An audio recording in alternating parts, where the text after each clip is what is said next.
23 em Fortaleza. Vamos agora para a entrevista, né? Começar com um assunto delicado, mas que é importante, porque segundo a Organização Mundial da Saúde, o Brasil vive surtos de depressão e ansiedade nos últimos 10 anos. O número de pessoas com depressão aumentou em quase 19%. Mais de 300 milhões sofrem com a depressão, o que corresponde a cerca de 4% da população da Terra. Os índices alarmantes alertam para a importância de se falar sobre o assunto, e para isso existe o Janeiro Branco. O tema explanado neste mês é justamente sobre os cuidados que se deve ter com a saúde mental, e a campanha busca fortalecer ações de esclarecimento sobre essa problemática. E para conversar sobre esse assunto, recebo aqui no Jornal Nova Expressão o psicólogo do Apvita, Pedro Posidônio. Pedro, boa tarde e seja bem-vindo ao Jornal Nova Expressão. Boa tarde, agradeço pelo convite. Pedro, é um assunto delicado, mas que é importante conversar, né? Então, qual a importância dessa campanha do Janeiro Branco?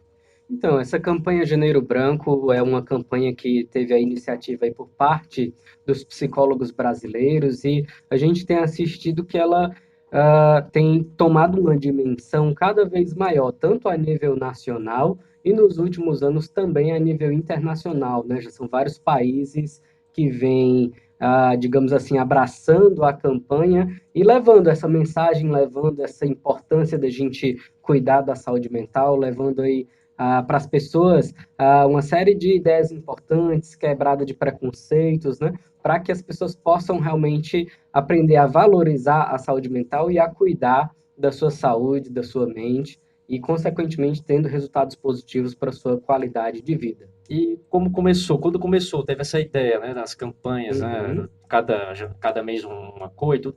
Do Janeiro Branco, como começou essa ideia da Então, campanha? né, a gente sabe que tem, por exemplo, as campanhas mais famosas, como o Outubro Rosa, o Novembro Azul, Sim. né? Uhum. E aí um grupo de psicólogos, se eu não me engano, em Minas Gerais, começaram a gerar um movimento, a gerar uma campanha entre eles, né? De gerar todo aquele movimento de mídias sociais, hashtags, imagens, né, uma identidade visual, falando dessa questão do Janeiro Branco, né? O branco estaria ligado a essa questão de que na virada do ano a gente tem toda uma questão de repensar sobre a nossa vida, sobre o sentido da vida, né? Ainda que por um lado muitas pessoas, por exemplo, me trazem a demanda de que se sentem mal pelas metas que não bateram, a ideia do branco é justamente a gente pensar em virar a página e começar com novas metas, novos objetivos, como se fosse uma folha em branco para a gente poder reescrever nossa vida, reescrever nossa história, né?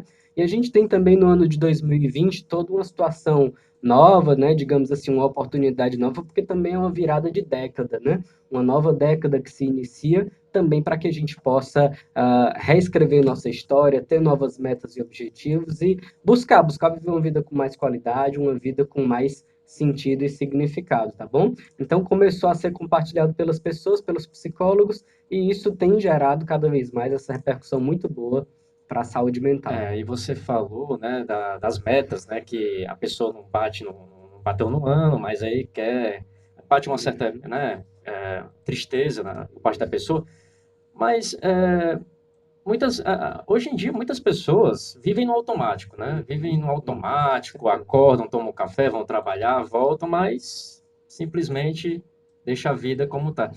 Como é que é a vida dessas pessoas assim que vivem no automático, elas precisam estimular, procurar algo, né, para ter uma saúde mais saudável?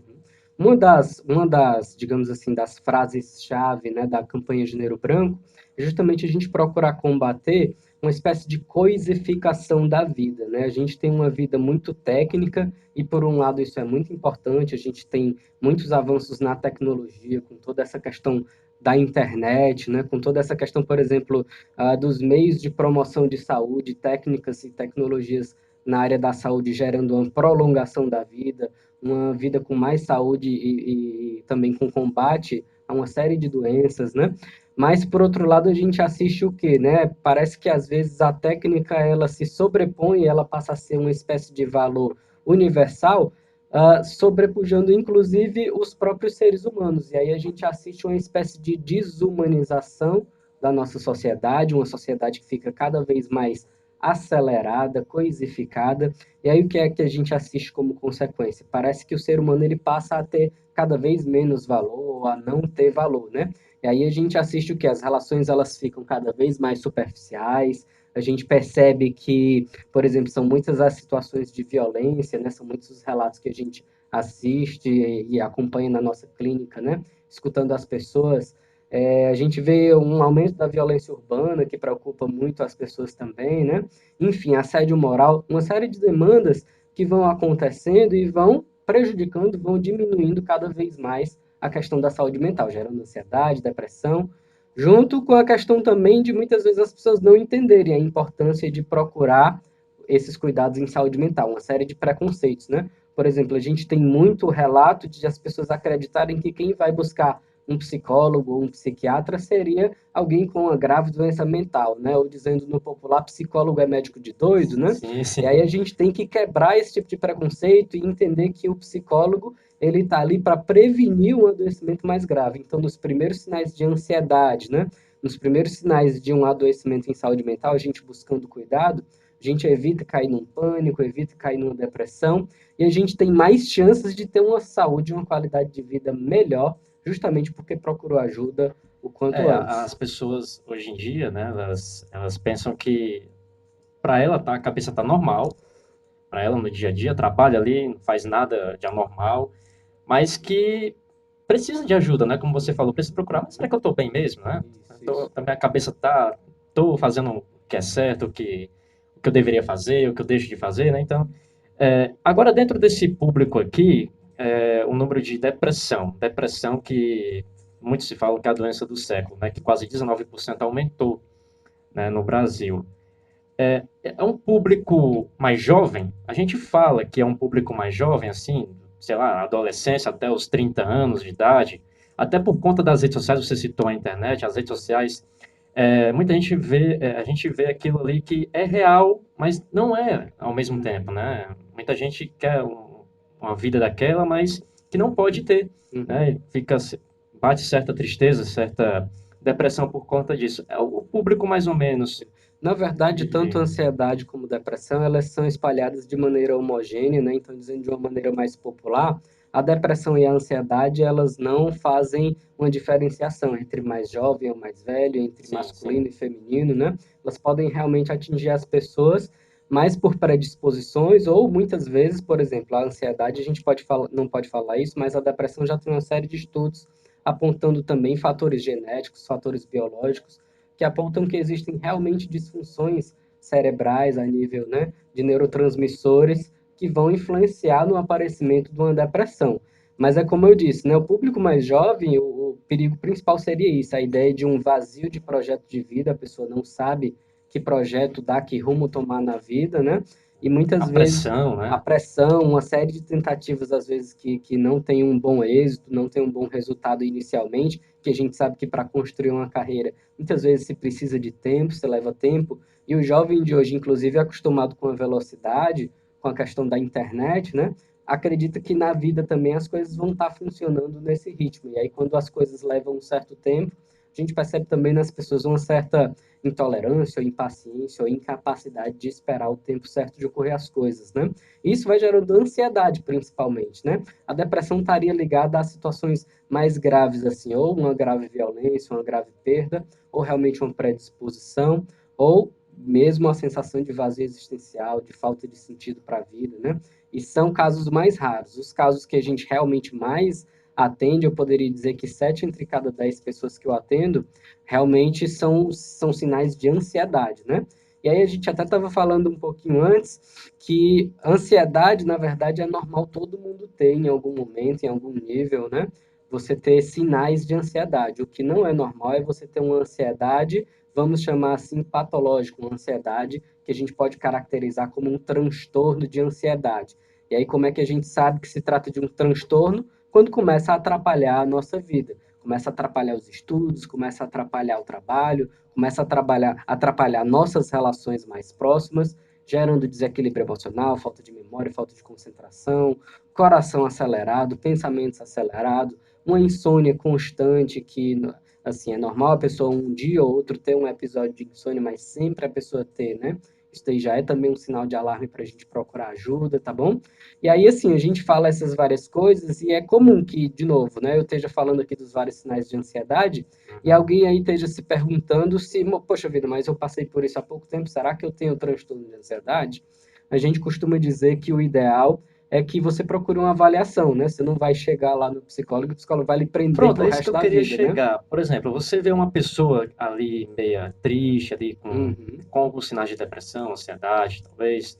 É, é ideal você, claro, você seja amiga daquela pessoa, você dá conselhos e tudo, mas o mais ideal não é levar aquela pessoa a um profissional, né? Um psicólogo, né? Exatamente, Levar um profissional exatamente. para que ela tenha um Convidar tratamento. para que ela Isso, busque, né? isso. Principalmente quando é uma pessoa mais próxima, né? A gente assiste muito por parte dos nossos clientes, pacientes, a uma grande dificuldade que é o preconceito dos próprios familiares, né? Então, muitas vezes a pessoa relata isso, né? Que a grande dificuldade dela é que os familiares têm preconceito.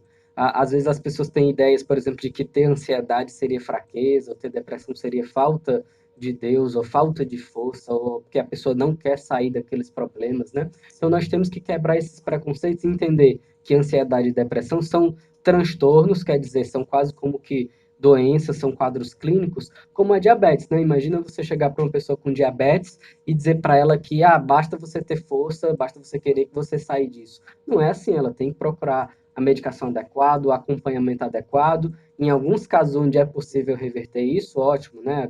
Bom que a pessoa consiga. Mas alguns casos vão precisar, né, de um acompanhamento, de um cuidado mais pormenorizado aí ao longo da vida. Então, quando a pessoa está na dúvida, procura um profissional, faz uma avaliação. Mas um ponto importante da campanha Janeiro Branco é a gente refletir também sobre a importância de a gente ter, digamos assim, uma cultura de saúde mental.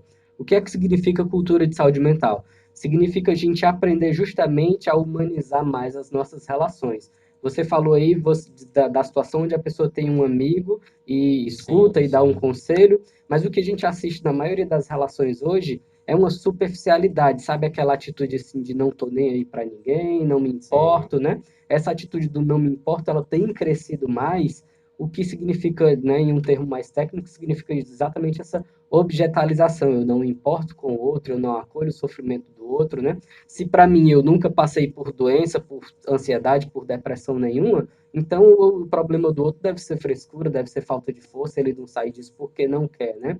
E aí a gente ter essa cultura da saúde mental significa também ter uma cultura de acolhimento, de entender, de acolher, de saber que o ser humano ele é possível, ele é capaz de passar por esse tipo de situação, mas ao mesmo tempo que é capaz também, com a ajuda adequada, de transformar esses estados, de ter uma vida com mais saúde e qualidade de vida, né? Lembrando que ter um transtorno não significa um decreto de que a pessoa vai precisar Sim. desse tratamento a vida toda, né? Então, falar sobre os sentimentos, perguntar como é que aquela pessoa está, falar sobre como foi o seu dia hoje, acolher a pessoa ali da sua família ou aquele amigo que você mesmo não tem muito costume de perguntar como é que ele está se sentindo, né? Não falar, né, por exemplo, que ter um momento de tristeza ou ter um momento sei lá, de angústia seja algo a ser excluído, algo que a pessoa não deve sentir, né, como se isso não fosse algo que nós seres humanos sentíssemos. A gente percebe da parte dos pais, por exemplo, muita dificuldade em lidar com os sentimentos das crianças, quando a criança expressa uma raiva, parece que a gente vive numa espécie de ditadura da felicidade, onde as pessoas têm que estar felizes o tempo todo, têm que estar alegres, têm que estar contentes, e ao mesmo tempo a gente fica hiperestimulando as pessoas, né? É uma piadinha, é um canal de humor, é uma situação ali sempre para provocar o riso, e não tem o outro lado, o acolhimento, inclusive às vezes da gente com a gente mesmo, Necessário de que a isso. gente falha, de que a gente erra, de que nós temos a possibilidade de ter um dia onde a gente está se sentindo mal, e aprender a pegar leve com a gente mesmo, aprender a nos tratar de uma maneira mais acolhedora, mais pacífica, mais tranquila, ao mesmo tempo procurar cultivar práticas que nos ajudem a se sentir melhor. Fazer uma atividade física, estar em contato com a natureza, procurar uma praia, uma praça, um parque, um local verde, procurar pessoas que a gente gosta. Muitas vezes, quando a gente faz coisas que fazem bem para a saúde mental, na nossa sociedade, na nossa cultura, a gente tem a ideia como se a gente não estivesse fazendo nada ou como se a gente estivesse perdendo tempo, né? Porque você não está fazendo nada de útil, produtivo, nada que gere ali uma renda, por exemplo. E aí a ideia da campanha Janeiro Branco é exatamente a gente se conscientizar que aquilo que muitas vezes parece inútil, parece sem valor, tem esse valor humano, né? Ainda que não tenha um valor de capital, de trabalho, mas tem um valor humano, né? Como, por exemplo, o cinema, o teatro, a dança, a música Legal, e as nossas relações. legal. Você que está sintonizando agora na Rádio Shalom, você está acompanhando a entrevista com o psicólogo do Apvida, Pedro Posidônio, está falando sobre a campanha do Janeiro Branco, a saúde mental, que é a campanha deste mês. Pedro, pronto, você falou de ter uma boa saúde mental, o que fazer para ter uma boa saúde mental. Agora, os locais, né? Onde a pessoa precisa procurar. A pessoa está claro, está se achando aquilo, isso. Quais são os locais que a pessoa deve procurar para receber ajuda? Exatamente. Na rede pública, a gente deve procurar os CAPs, né? Ou então realmente ali o posto de saúde, o NASF, o posto, né, de saúde da família. E isso vai sendo feito o encaminhamento para que a pessoa encontre o acompanhamento psicológico necessário, né? Nas redes particulares, a gente sempre indica que a pessoa procure marcar um clínico geral para fazer uma primeira avaliação, faça esse relato desses sintomas, Sim. desses problemas que a pessoa esteja vivenciando, e aí o clínico ele encaminha tanto para o psicólogo como para o psiquiatra, tá bom? Isso é um outro ponto que sempre dá dúvida entre as pessoas, é porque as pessoas acreditam que o psiquiatra encaminha aliás, o psicólogo encaminha para o psiquiatra, e isso não acontece. O clínico é que tem que realmente encaminhar para os dois, tá bom? Com certeza. Então, Pedro, muito obrigado pela entrevista. Você Isso. quiser divulgar seu trabalho, você fica à vontade para divulgar o seu trabalho, tá bom? Eu gostaria só de dizer que quem tiver mais alguma dúvida, alguma pergunta, alguma informação, acompanhe nosso trabalho nas redes sociais. No Instagram você pode me encontrar no @pedroposidonio.psi, de psicologia, né? Repete, Pedro Posidônio, com 2 S, pedroposidonio.psi, Isso no Pedro Instagram. Posidônio Psi no Instagram. Ok. E no YouTube você pode encontrar o meu canal também com uma série de vídeos, inclusive um vídeo que eu lancei hoje sobre a questão do Janeiro Branco, com uma série de links, e vai ter também o link aí para a gente assistir essa entrevista de hoje. Mas é o youtube.com/Pedro Posidônio. youtube.com/Pedro Posidônio, com 2 S, tá bom? Muito legal. Pedro, muito obrigado pela sua presença agradeço. aqui. É um assunto bastante delicado, mas que precisa ser lembrado por todos, né? Porque, claro, as situações difíceis dessas situações de ansiedade, depressão, é um assunto que é delicado, mas que precisa ser conversado. Muito e... Em nome dos psicólogos e em nome dos profissionais de saúde mental, a gente agradece o espaço que vocês abriram para a gente construir essa cultura de saúde mental. A gente que agradece. O Jornal da Expressão, a Rádio Shalom agradece. E fique à vontade que o microfone estará aberto hoje e sempre. Pronto, muito obrigado. Muito obrigado. Então é isso, 12h40 em Fortaleza. Você acompanha a entrevista com o psicólogo do Apvida, Pedro Posidônio, falando sobre a campanha do Janeiro Branco.